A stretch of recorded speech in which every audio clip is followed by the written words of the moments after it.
Reformation is about to list on the New York Stock Exchange at a billion-dollar valuation.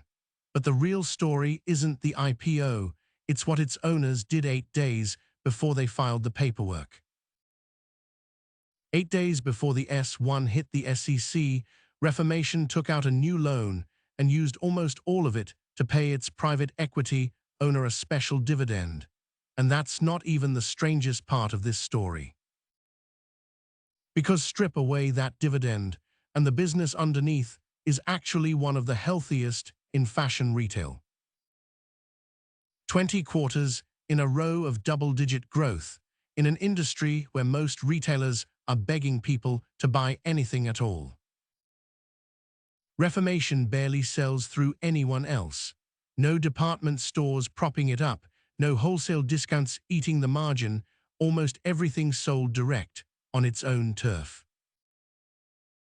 80% full price, 5 years running. That's the opposite of how almost every clothing brand actually survives. And they're barely paying to get people in the door.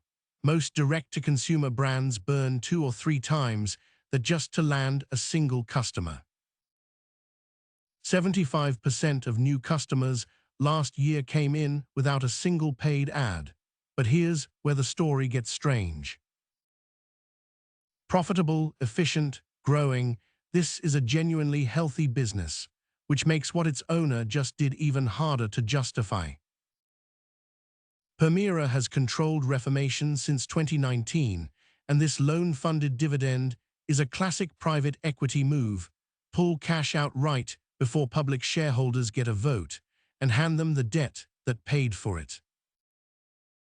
Even so, Reformation is doubling down on physical retail, a record 15 new stores in 2025 alone, with plans to more than double its footprint over the next 5 years.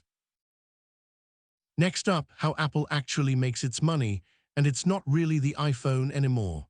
Subscribe and hit like, a new business teared on every day.